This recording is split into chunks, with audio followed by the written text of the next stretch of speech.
Ginahasa umano bago pinaslang ang batang babaeng 7 taong gulang na natagpuan sa sementeryo sa Malabon.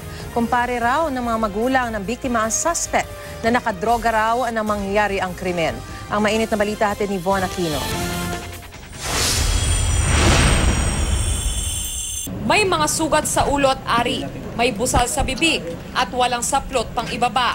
Ganito ang kalunos-lunos na itsura ng 7 taong gulang na si Ana, di niya tunay na pangalan, nang matagpuan sa sementeryo ng Tugato sa Malabon City alas 9 kagabi.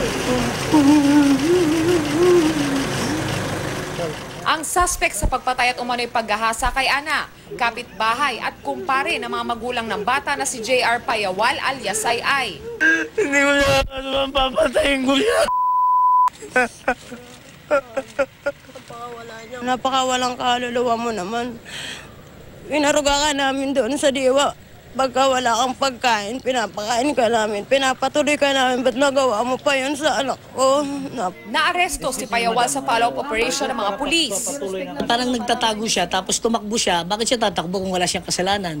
Yun, nakuyog siya ng taong bayan. Ano yung nakita na dito sa kanya? Blood stain sa mouth, sa kamay, at saka dun sa short niya. Tsaka yung sugat niya sa tuhod. Kwento ng isang saksi na nagturo kay Payawal. Inabutan niya ng piso, tapos hindi sila pinansay. Pagtingin mga ilang segundo lang, wala na sila. Makaraan ng isang oras. Mga salita niya. May matindi akong aamin sa'yo, sabi nga nun. Ito yung bata.